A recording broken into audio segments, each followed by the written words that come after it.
beautiful humans. Welcome to the Human Beauty Movement podcast. My name is Jennifer Norman, founder of the Human Beauty Movement and your host. I created this podcast to have open conversations about all aspects of the human experience. When we're curious, kind, and courageous, we evolve powerfully as individuals and thrive as a human race. Take a moment now to hit that subscribe button so you don't miss an episode. I'm so glad that you're joining me for today's show. In the quest for discovering the nature of inner beauty, I found so much wisdom in ancient spiritual philosophies. I've come to find liberation in understanding that there are a myriad of interpretations for the same questions we have about ourselves and the deeper world that we live in. We all know that everything in the universe is made of energy, so why not harness it, balance it, and make it work for you? My guest today is a truly lovely human who has studied the art of energy empowerment. Latha Jay is a spiritual manifestation coach. She blends modern knowledge with traditional wisdom, working with various healing modalities to help people shift perceptions, manifest what they want, and live happier lives. Welcome to the show, Latha. Thanks for having me. I'm so happy to be here with you. It's a delight, and I understand you're in the Poconos. How Yeah. wonderful. Mhm. So we're doing the cross country thing. Now, I find that it's always helpful to start from the beginning. So please tell everybody how you came to be the spiritual manifestation coach that you are today. Sure, I'd love to share that, Jennifer. So I actually grew up in a very traditional Indian household in New York, and I was mainly raised by my grandmother, who was a wise woman from India. And we learned all these traditions about Ayurvedic eating and how your energy works and yoga and literally meditation, like all the things that are very popular now. This is what I grew up with. This was our culture, our lifestyle, and it was common everyday kind of stuff. Mhm. And of course, during my childhood, I rebelled against everything. And I was like, I want to eat a peanut butter and jelly sandwich like all the other kids. I want to just drink soda and do this and go here. And I don't want to meditate. I don't want to do yoga and all this stuff. Like any child, right? Yeah. And it wasn't until I was older and in my 20s that I was coming back to the culture and Mhm. understanding the alignment there and how energy works and how I felt so much better in that space. I actually went to medical school. So I always deeply knew that I wanted to help people. Mm. When I told my parents this, they said, "Great, become a doctor." You know? It's like the traditional Asian Indian thing. It's like Yeah. you become a doctor, a lawyer, or an engineer. So when I Either be one or marry one. That's exactly what it was. Yeah.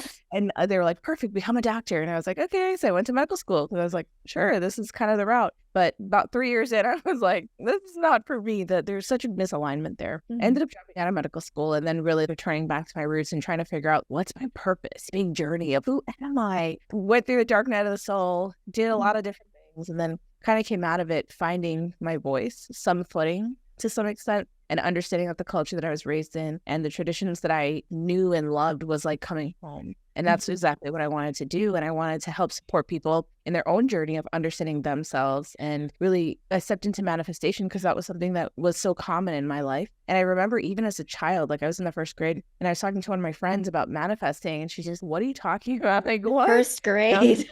yeah. Because we and like the way I can explain it was it's when you think with your heart and stuff happens, right? As a child, this is like the language that I would use. It was you think with your heart and then it comes true. What are you talking about? And she's like, "You're weird. This is not what I know," kind of thing. And so I kind of like had shut down about my culture, my understanding of energy and things like that until I was much older. And I actually had read The Secret at that point. And I was like, wait, other people know about it too. Mhm. It's not just me. It's not just me and my weird grandma. It's like other people know about this. So then I was like, wow, I can teach people about this. And I started to talk to people more about it and teach more and do more lectures and speeches and things like that. And my career as a spiritual manifestation coach just evolved. And now I'm a best-selling author. I have 2 books that have been published by Zeitgeist, by Penguin Random House. And it's just been incredible. The journey has been super incredible. And I'm so blessed to be able to touch so many lives and really influence so many people. That's incredible too, because I think that nowadays we're developing new language. I think ever since The Secret and the law of attraction, all of a No. sudden people are saying, oh, manifesting, I'm attracting this. People are understanding and recognizing energy. And it's kind of like, ooh, how did we never know about this? How was this a secret?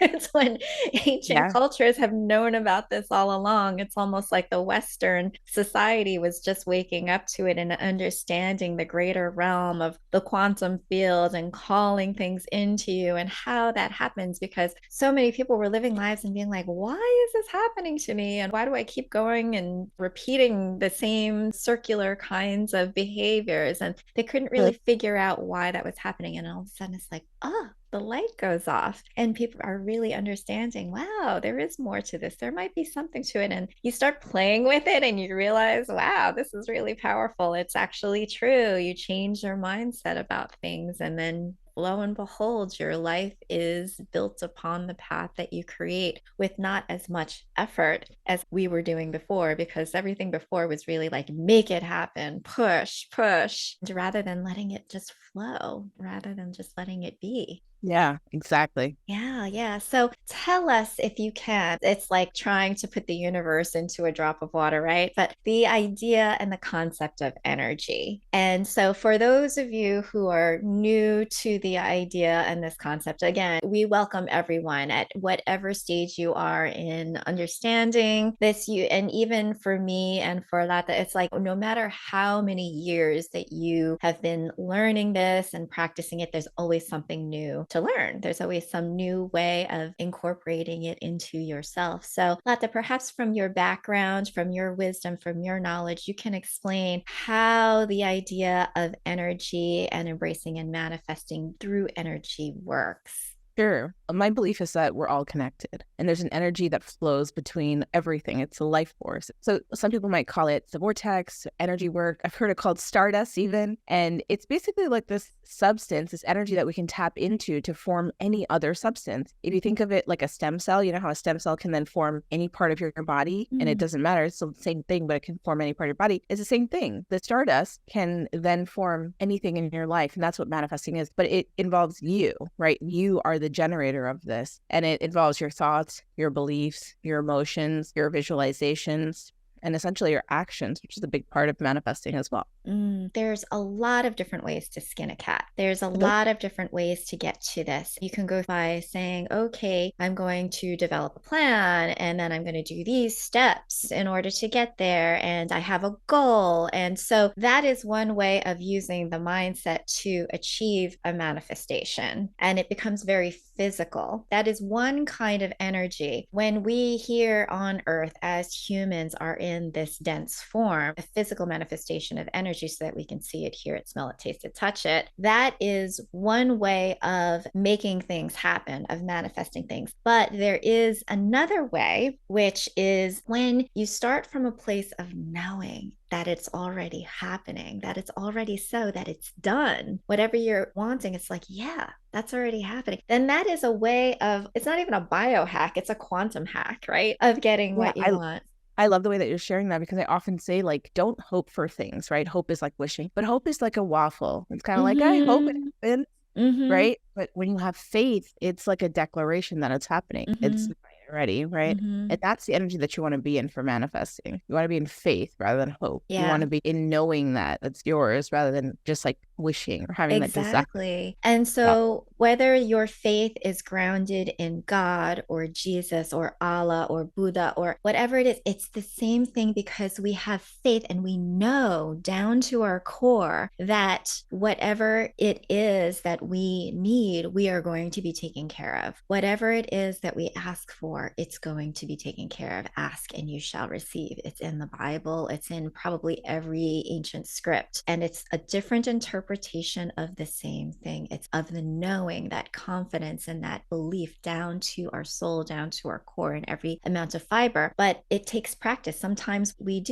have this shadow of disbelief. We're not vibrating in the correct way. We're going to turn now to talking about chakras. It's such a powerful tool for investigating oneself to know if there is a little bit of that waffling along various parts of your being. So, Latha, I know that you are so skilled and you are so well versed in the chakra system. It's your culture.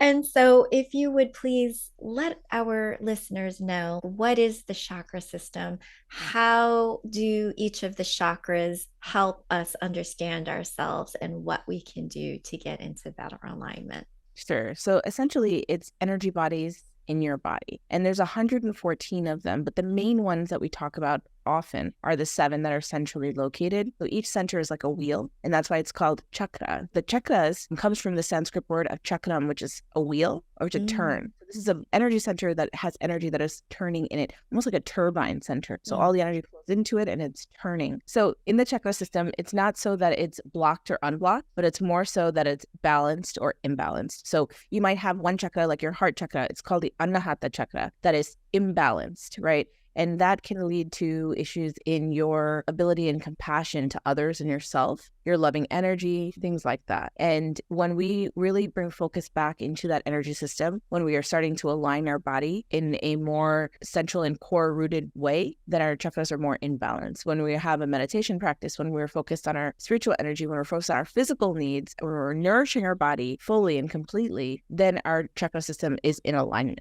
And that is the difference between being in alignment or being out of alignment, being balanced or being unbalanced, being blocked or unblocked.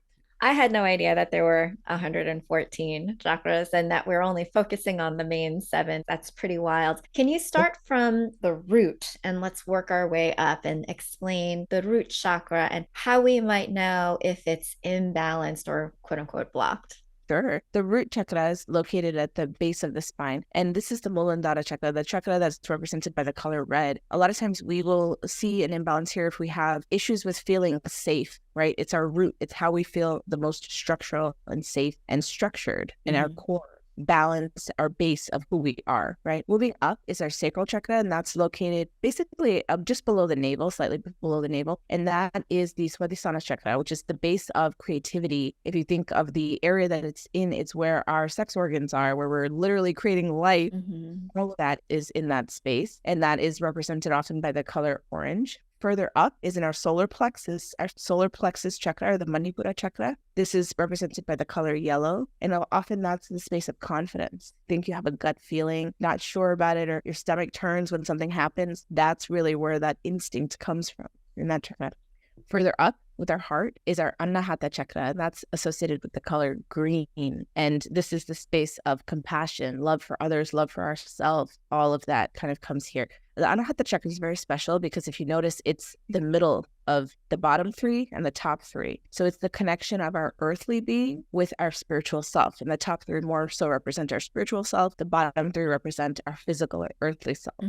Moving further up into our throat chakra, represented by the color blue, Vishuddha chakra. This is all about the way that we express ourselves. This is when we are speaking and we feel like we can't fully express ourselves, when we stutter in our speech, when we're having issues in our mouth, if we're having teeth issues or mouth sores and things like that, it can sometimes be associated with this chakra. Further up is our third eye chakra, and this chakra is all about our seeing. Your third eye will say, I'm awakened, I have a third eye opening. This is that space. Then at the top, we have our crown chakra, and this is our connection to our higher source, our higher power. This is where we get information and we give information, and it's often represented by the color white. So it's like the topmost, holiest chakra of them all. I love how the chakra colors are aligned with the colors of the rainbow. You are a prism. We are light. We are made of light. We are emitting light. And so it's a very easy way for people to remember what the chakras are and what the colors are and the association from bottom up. So starting from the root, and we were talking about this idea of the root chakra being about safety, security, your foundation. Sometimes people, when they feel unsafe, feel ungrounded. And so you will often hear when you're like, oh, a lot of times with hurricanes and a lot of like these forces of nature, climate change, there's a lot of things these days that make people fear and feel unsafe. And so what can we do to get that sense of safety back? There are a lot of things. And Latha, I wanted to ask you, what are some of the things that you would ascribe to people who are feeling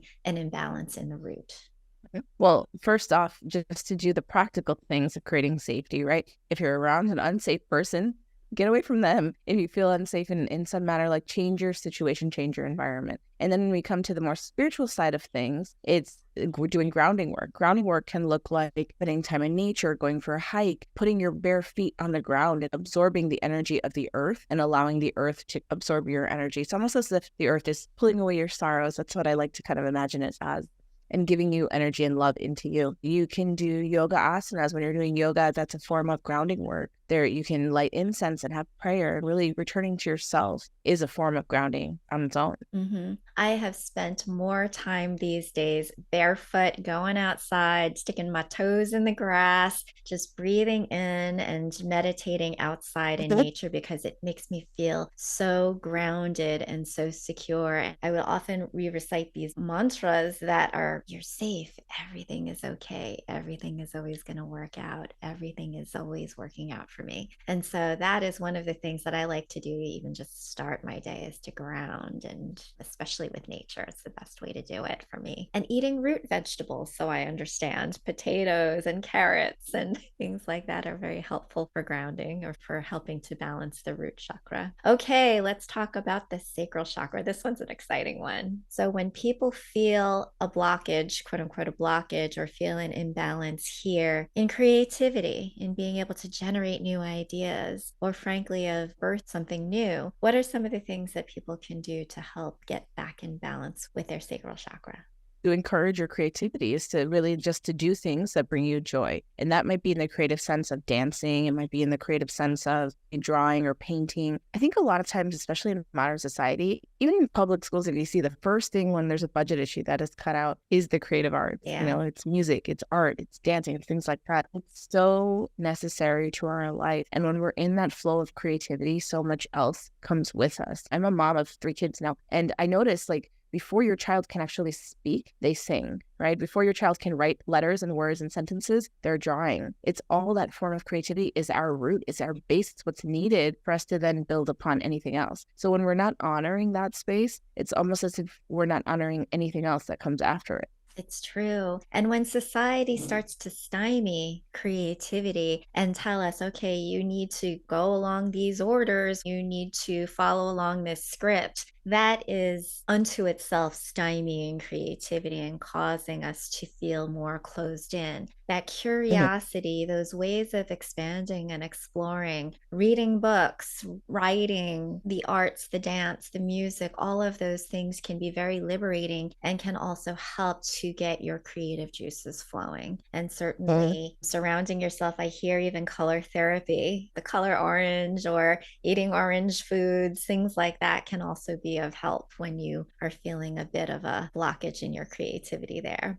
I was going to say, when we're talking about the checklist system, absolutely. So something that helps with every single one is eating foods that are associated with that color, right? And I want to say this is the most natural food that's associated with the color. It's not orange Gatorade kind of thing. It's literally eating an actual orange. It's eating carrots and really like nourishing yourself with those natural vegetables and fruits and things like that. The other thing is that with the checklist, to really bring your whole system in balance, the one thing that works overall is going to be meditation. So meditation can help you to realign yourself in all of your chakras, and all of your energy centers can be realigned through meditation. And this is mean meditating once and saying, I'm good, I'm aligned. But it's really creating a daily practice of meditation in which you're bringing yourself back to center again and again and again, because throughout day, we're constantly pulled away from our center. We're getting engulfed into chaos. We're getting caught up in drama. We get triggered and we have these projections and all this stuff that happens. And when we meditate, we come back to ourselves and we remember ourselves and we are able to then realign. Yeah. And for so many of you who have contacted me and been like, I can't meditate, I don't know how, I just can't get my mind quiet. There are 1,000,001 ways to meditate. It doesn't mean that you have to go into a dark room and sit in the lotus position and put your fingers together and chant Om. That's not only the way to meditate. There are many ways.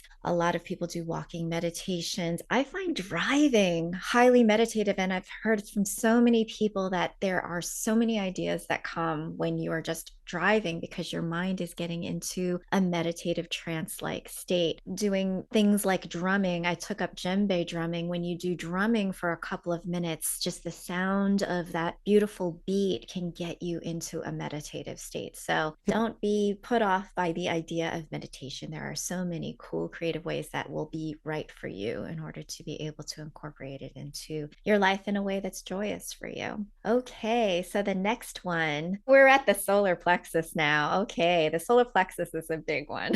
for many Yes, people too. the solar plexus is like the root of confidence. So when we're feeling unconfident, when we're feeling scared about doing something or speaking up for ourselves, things like that is located really here in our, almost like above our gut. And in this space, to really like increase your confidence is to step out in confidence, right? Obviously, it's always to really like engage with what is lacking. Also, some crystals that can support you in this space would be the yellow colored crystals. So citrine is really nice. Mm-hmm. There's bumblebee jasper, different crystals like that can really help you and support you. But again, the main thing is being in that space of meditation, because you have confidence when you feel centered, right? When you feel like you are good, when you're strong, when you have a stable foundation, you have this sense of confidence. It's only when you feel like, what's going to happen? I don't know what's going to happen next. I feel displaced. I feel off center. Then you're like, I'm not going to say anything. I'm going to sit back. I'm going to be the sheep, not the lion. And it's always your choice to choose where you feel most comfortable at. Yeah, I have spent more time trying to rebalance my solar plexus than probably any other chakra that I have. And the reason why, I started the Human Beauty Movement is because being in the beauty industry for 25 years and being one of those people that was highly susceptible to what culture told you that you should look like, what you should be like, and looking like me, looking like an Asian American who was adopted into a white family, into white culture. Lata, I'm sure that you probably had your share of this growing up as well. And so it's no surprise that our confidence as women and what society is telling us women should be and should act like and should do, and even our own cultures. And when you feel like you don't want to be a doctor, when you've just, you've tried, but it's not for you. But we tend as women to people please. We tend to give away our power. We tend to, because of thousands and thousands and thousands of years of being submissive, of being the one that was two steps behind men, culturally, we have adopted this place where we don't necessarily have balanced solar plexuses that are suitable for modern culture today. And so what is happening a lot of times is we will put on the clothes, we will put on the makeup, we will put on the hairstyles, we will put on the badges, the labels, all of these things in order to compensate. It's outwardly compensating for an inner feeling of a lack of confidence. And yeah, certainly putting on a bright red lipstick can make us feel more confident. It's almost like that neuroplasticity of you see, you become. And so there is that involvement, but underlying it all is the work that can be done to be like, you know what, I'm okay with myself, even if I don't wear that red lipstick. I'm okay with myself, even despite what somebody might say to me. I'm okay with myself. And I'm going to not necessarily take other people's opinions to heart so much. That is the work. That is the human beauty movement. And so we do a lot of focusing on the yellow, on the citrine, on really helping every human being, not just women, but certainly for those of you who are my buddies in the LGBTQIA community, for those of you who have been marginalized, for those of you who have just been othered in some way. This is your opportunity to be part of something, a community that is supportive and understands that we all can do so much work upon ourselves in order to make ourselves feel okay. And when we feel okay, then we can shine our light so much more brightly to others and let them know that they're okay. And it just ripples out from there. So thank you, Latha, for helping to share that in terms of the solar plexus chakra. I was going to say, I love that you're sharing this because like what you're essentially saying is talking about shadow work, right? And I always felt like shadow work mainly has to do a lot with the heart, the solar plexus, and the throat. If you think about it, it's how we speak, how we love, and how we feel confident. And it's just like so beautiful. I love the way that you just said that. Oh, beautiful, beautiful. It's so interesting because after I had read The Secret, and I've probably listened to thousands of Abraham Hicks talks, like the podcast, I just consumed it. And so I was like, you know what? There's no such thing as shadow work. There's no such thing as like, I just want to be all about positivity and light, and ignored that part because I didn't feel like it needed to necessarily be told or brought up to the surface. But I have since discovered the importance of doing it because it'll still be there. It's not something that you should ignore about yourself. It's part of you. So do the somatic work to let it emerge and then release it. It's it's important to do shadow work. Yeah. Okay, let's talk about the heart. Heart, everyone's favorite, right? So our heart is associated with, like I was saying, with the connection of our spiritual self and our earthly self. When we have imbalances in our heart space, it might show up as our inability to love ourselves, right? How many times have we looked in the mirror and said, "You suck," or something Yeah. terrible like that to ourselves, or like, Or "Why do worse. we're the worst critics sometimes and beat ourselves up." This chapter is all about loving yourself and bringing self-compassion in, because Mhm. only when we truly love ourselves and we know what we deserve are we able to attract that in any other mate, in any other relationship, in any situation outside of us when we understand it inside of us. Yeah, and this is the green chakra. This Green. is a very special chakra. A lot of people say, "This is my favorite chakra. I wear jade and do all the crystal work to open up my heart space." So, how will somebody know if their heart chakra is off balance? It could show up in your life as constantly degrading yourself. It could Hmm. show up in your life as you putting up with situations in which other people are degrading you. Right? Hmm. It can show up in situations in which your love life just seems to never really work or get together. Those are the big ones I think that people can identify in their life. When we're having issues with compassion, with love, with nurturing ourselves, that's where the imbalances are. I know that a lot of people have relationship issues. They are just having a difficult time with their loved ones, or it could be their spouses, it could be their families, it could be a sibling, it could be even, frankly, colleagues at work. It's relationships. And opening up the heart is vulnerable. And a lot of people were taught you got to armor up, you got to protect your heart. And so it turns us into these cold beings. It turns us into these people that don't necessarily have as much heart as we like to project. Like, oh, I give to charity or I volunteer. And that's not the same thing as necessarily being there and actively listening and being there for somebody and doing the work to be filled with compassion. Interesting. Okay, now we're moving up into the spiritual side. We move up to the throat. Yes, and the throat chakra is represented by the color blue. So that could be crystals like lapis lazuli. It could be one of my favorite ones is blue kyanite, which has a deep connection to your spiritual self. So with the throat chakra, it's all about really expressing yourself and being able to fully feel self-expressed. So sometimes, like we were saying with the shadow work, when we're doing our shadow work and we're truly understanding what is holding us back, we're then better able to be fully self-expressed. Now, also with the throat chakra, some of the items that you can ingest for this, right, is going to be blue foods. Now, there's not a lot of blue foods like blueberries and things like that, Mm-hmm. but one of the main things is also to like have nourishing liquids. So Mm-hmm. warm herbal non-caffeinated teas, honey, and coconut water are really Mm-hmm. excellent for supporting your throat chakra. Oftentimes, actually, I have a lot of issues with my throat chakra, and it shows up as difficulty speaking. Sometimes I'll just not be able to speak. I'm like, this is my job, I talk all day. And just Mm-hmm. having this almost like something is holding me back from being able to speak. I've dealt with issues with asthma. I've had stuff where the thyroid can show up. It's like anything that's really located in your neck. You can have swollen lymph nodes that come up. All of these things can indicate an imbalance in your throat chakra. And this is an important one because even if you feel that you don't have the ability to speak, it's also in writing. You have the ability to articulate or to be understood. Like, are people getting what you mean clearly? Are you Mhm. really clarifying yourself? And so it may not just be vocalizing, it could be, are you feeling like you're being misunderstood? That could also be a representation of somewhat of an imbalance there in the throat chakra. Excellent. Excellent. Let's move on. Yes. So next up is going to be the third eye. So the third eye chakra is really connected to how your intuitive abilities, how you are connecting with things that are other than just what we physically see in the world, right? Mhm. These two are actually the top two, the third eye chakra and the crown chakra are mainly based in the space of meditation. Mm. So the meditation is very powerful for these.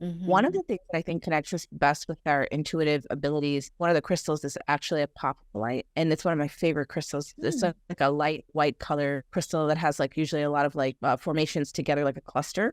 It's a Mhm. beautiful crystal. And that's always very supported in our third eye opening and our ability to see maybe a little bit beyond of what's here in our physical, our ability to really like connect with one another and have this deeper understanding that comes from this chakra. And a lot of people will be like, oh, crystals don't work. What? Yeah, they're pretty and all, but what the heck is it about crystals that are really so powerful? Would you be able to explain? Sure. I'll tell you how I understand it, right? So you're probably watching this on a iPhone or maybe on a computer screen or maybe on your television. I don't know where you're going to be seeing this, but you're using crystals right now. There's crystals in your TV screen, right? There's medical treatments that involve crystals, and you might not even understand it as that. I have dealt with an autoimmune disease in the past, and I'm constantly in the space of healing from it. And one of the treatments is actually passing blood through a specialized tube that is made of quartz crystal. And when the medical technician was explaining it to me, I was like, wait, what? I didn't even understand that this was part of it. You know, crystals are ingrained in our society in so many different ways, but it's just like when we see it as a rock or as a gem, we devalue it. Mm-hmm. But a crystal is formed from thousands of years of growth, and its crystalline structure is actually very, very stable. So it carries energy. Just as I was saying, we all have a different energy. We can tap into different energies. We all come from a source energy. Crystals have some of the most stable energy. And as we were saying earlier too about world religions, they're mentioned in all world religions. They're mentioned in the Bible. They're mentioned in the Bhagavad Gita. They're mentioned so many different places at the value of crystals. And it's not just the aesthetic value. Sometimes people might think like, oh, I'm drawn to amethyst because it's a beautiful purple color. And it's like, yes, you might like it aesthetically, but there's a deeper connection for you there. You might be drawn to it because you're feeling the need for support in your manifestation, right? Mm-hmm. You might be drawn to hematite. You're like, oh, I love it. It's so shiny metallic, but it's like, oh, maybe you need an aspect of protection in your life, right? Mm-hmm. There's properties that are carried by each crystal. And sometimes we're drawn to them for whatever reason that we're drawn to them. Yeah, yeah. My parents had a business in electronics a long time ago. This was way before I knew about crystals or anything. But the business in electronics was crystals and clock oscillators. And I had always seen, like, on my watch, it would say crystal quartz. And I'd be like, oh, okay, whatever. And I totally discounted the fact that these are timing devices because they are frequencies and they oscillate. And yes, you're exactly right. They actually keep time, they keep pace because they vacillate and they vibrate at a certain resonance. And so that is what we call the magic of crystals. And so, yeah, charging them out in the sunlight helps them to increase their ability to radiate those frequencies to you. I've definitely done Reiki healing where I had rose quartz put on my heart and I had amethyst put on my crown, and different types of crystals can help to also rebalance and get your chakras aligned. It is in your belief system. The more that you believe something to be true, the more that it will be true for you. And so people who really call on the metaphysical aspects of crystal healing, there is power there. Okay, now we're on to the crown. To the crown. It's the topmost, the highest chakra of all, and it's our connection to our greater powers, our higher powers, right? So this one is mainly meditation. There's not really foods that you can consume that's going to help you to bring balance into this.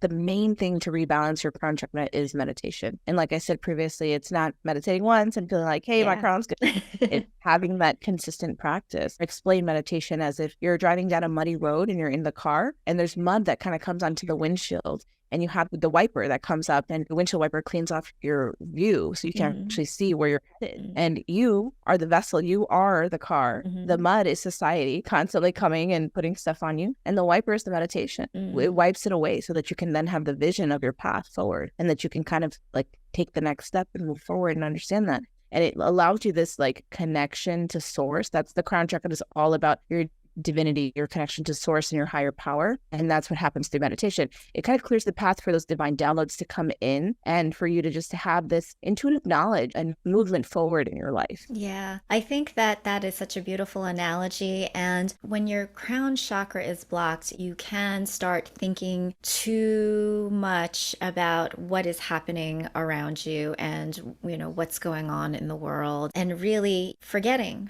yourself, forgetting how powerful you are, forgetting how you are connected to everybody else and all that is around you. And so whether you call it source or God or Allah or Krishna or your higher self, your inner self, those are really different ways of interpreting your spirituality and your connectedness to everything that is around you. And I'd like to take a moment to really go back, because there is this idea that the heart being the center of it all and being the connection between everything that is physical, everything that is below, those chakras which are below, the three below, as well as the chakras which are more spiritual, the three above. There is that phrase that we've heard, as above, so below. And it's interesting how the three chakras, just like it was a pool, like a reflection, think about a mirror, or think about if you're looking into water and you see yourself, you see the reflection of the upper chakras and the lower chakras really serving to integrate and align with each other. So what happens with our root chakra if we're feeling insecure, like something is going to happen? It could be health, it could be the world, it could be where we're living, and we start fearing. Don't we start praying more? Don't we start looking more towards our connection to the divine for answers and solutions? We might be like, oh God, please help me get over this health condition. God, please help me get over this situation where I might be losing my house. Like those are the things where we can see the integration and the orientation of as above, so below. The same thing can happen with our sacral chakra. And so this being the center of creativity, a lot of people who are seen as being great creators or having a lot of creativity are looked to for having great vision. And so that is like the third eye, like as I see this imagination, I can tap into what is not yet manifested or not yet in the physical, and I can make it into a reality. So you can see how those two chakras really have interplay with each other. And then there is that solar plexus, that seat of power, that seat of self-confidence. Don't leaders who have great self-confidence and seemingly great power have a great way of articulating and of speaking? If we think about the great orators, about people like the Obamas or like the Theodore Roosevelts,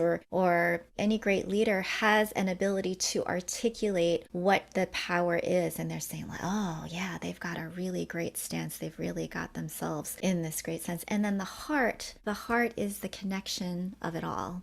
As above, so below. So remember those in terms of your chakras, how they manifest from the spiritual side into the physical and vice versa. So beautiful.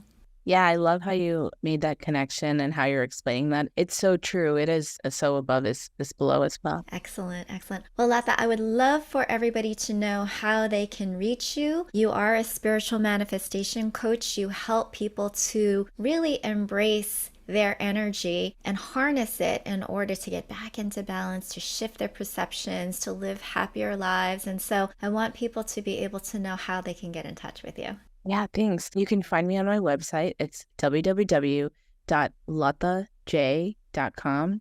That's LATHAJAY.com. You can also find me on TikTok. My handle is Latha_Jay. On Instagram as well, it's Latha_Jay_.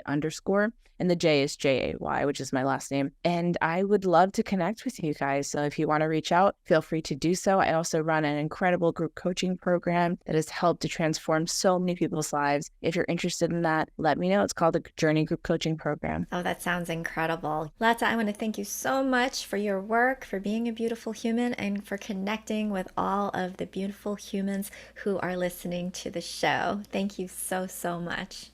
Thank you so much for having me. Thanks for having me on the show. It's been really great talking with you and connecting. Thank you for listening to the Human Beauty Movement podcast. Be sure to follow, rate, and review us wherever you stream podcasts. The Human Beauty Movement is a community-based platform that cultivates the beauty of humankind. Check out our workshops, find us on social media, and share our inspiration with all the beautiful humans in your life. Learn more at thehumanbeautymovement.com. Thank you so much for being a beautiful human.